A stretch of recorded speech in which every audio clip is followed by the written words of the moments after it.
Hello everyone, நான் தான் உங்கள் அசார். இந்த நாள் இனியும் நல்லா அமையட்டும். இன்னைக்கு நம்ம என்ன பார்க்க போறோம்னா, இந்த இயற்கை படத்தை பற்றி.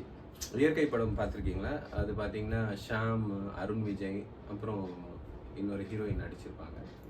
ஸோ அவங்க பார்த்தீங்கன்னா அந்த கிளைமேக்ஸ் எல்லாருக்கும் தெரியும். ஆக்சுவலாக ஷாமும் நல்லவர், அருண் விஜயும் நல்லவர். ஸோ ஆனால் இந்த பொண்ணு வந்து ஆரம்பத்துலேருந்தே அருண் விஜய் லவ் பண்ணிவிட்டு அவன் வந்து அருண் விஜய் என்ன பண்ணுவார், கப்பலில் வேலை செய்கிறவர், ஒரு கேப்டன் மாதிரி. அவர் என்ன பண்ணுவார், அவர் போவார். ஆனால் அவர் இறந்துட்டதா நியூஸ் மட்டும்தான் இந்த பொண்ணுக்கு கிடைக்கும்.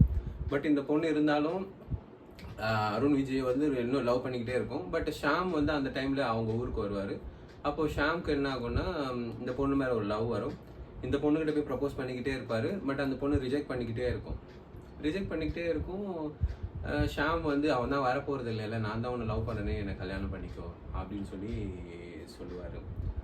ஸோ இந்த படத்தில் கிளைமேக்ஸில் என்ன ஆகும் அப்படின்னு பார்த்தீங்கன்னா, அந்த பொண்ணு ஓகே அப்படின்னு சொல்லிட்டு ஷாமுக்கு ஓகே சொல்லிடும். கல்யாணம் வரைக்கும் போயிடுவாங்க. அதுக்கு முன்னாடி ஒரு சாங்ஸ் நடக்கும்.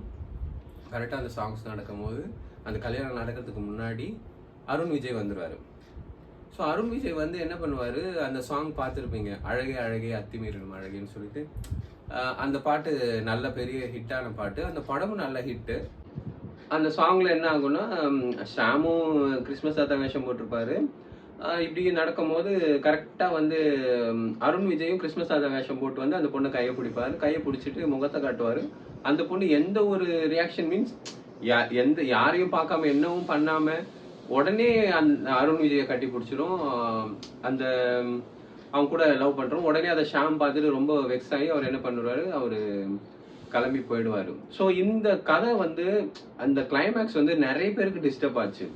அது எப்படி ஒருத்தனை அருண் விஜய் லவ் பண்ணாங்க, ஆனால் அவன் இல்லைன்னு சொல்லிட்டு கடைசியில் ஷாமுக்கு லவ் பண்ண ஒத்துக்கிட்டாங்க. அப்புறம் எப்படி திரும்ப அருண் விஜயை போய் அந்த பொண்ணு கல்யாணம் பண்ணிக்கும் அப்படின்னு சொல்லிட்டு நிறைய கான்ட்ரவர்சிலாம் மீன்ஸ் பேச்சு நடந்துச்சு.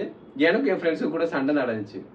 ஸோ அந்த படத்தில் ஒரு டயலாக்கும் சொல்லியிருப்பாங்க, அந்த லவ்னா என்ன அப்படின்னு சொல்லிட்டு, லவ்ன்றது என்ன விஷயம் இது அப்படின்னு சொல்லிட்டு. அது ஷேக்ஸ்பியர் சொன்னதா சொல்லியிருப்பாங்க. காரணமே இல்லாமல் வர்றதுதான் காதல், காரணத்தோட வந்தால் அது காதலே கிடையாது அப்படின்னு சொல்லுவார்.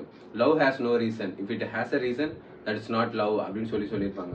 ஸோ அதனால தான் அருண் விஜய் வந்த பிறகு அந்த பொண்ணு யாரையோ ஷாமையோ இல்லை யாரோ மற்றவங்க எதனா பார்க்குறாங்களா இல்லையா இல்லை அப்படின்னு சொல்லி பார்க்கல. இம்மிடியேட்டாக அந்த பொண்ணு அருண் விஜயை கட்டி பிடிச்சிருவாங்க. ஸோ அதுதான் லவ். ஸோ லவ்ன்றது வந்து எல்லார் மேலேயும் வர்றது லவ் கிடையாது. அது ஒருத்தர் மேலே வரும். பட் இன்னொருத்தர் லவ் பண்ணுறாங்க, பட் அது லவ்வாகவே இருக்காது அது. ஸோ லவ் வந்து உடல் சார்ந்து உள்ளம் சார்ந்து என்ன சொல்கிறது, அது ஒரு நம்மளோட மூளை மனது எல்லாத்தையும் ஒருத்தரை நோக்கி குவிச்சிருக்கும். ஸோ அதுதான் லவ். அதுக்கப்புறம் சிலர் லவ் பண்ண இப்போல்லாம் 2K கிட்ஸ்லாம் லவ்லாம் ரொம்ப வேற லெவலில் போயிட்டு இருக்கு. ஐ மீன் நிறைய பேர் லவ் பண்ணுறாங்க, இது என்னோட எக்ஸ், இதோட ஒய்ன்றாங்க, இதோட ஜெட்டுன்றாங்க. ஸோ அதெல்லாம் கிடையாது. லவ்னா ஒரு லவ் தான். ஸோ அப்படி இருந்தது. ஸோ அந்த கிளைமேக்ஸ் வந்து அவ்வளோ அட்டகாசமாக எழுதியிருப்பாங்க. பட் அது ஒரு புக்கை தழுவி எழுதுனதா படம் எடுத்ததா வந்து டைரக்டரே சொல்லியிருப்பாரு. ஸோ மறக்காமல் என்னோட சேனலை சப்ஸ்கிரைப் பண்ணுங்கள், லைக் பண்ணுங்கள், உங்கள் ஃப்ரெண்ட்ஸுக்கு ஷேர் பண்ணுங்கள், கமெண்ட் பண்ணுங்கள், என்னை என்கரேஜ் பண்ணுங்கள். தேங்க்யூ.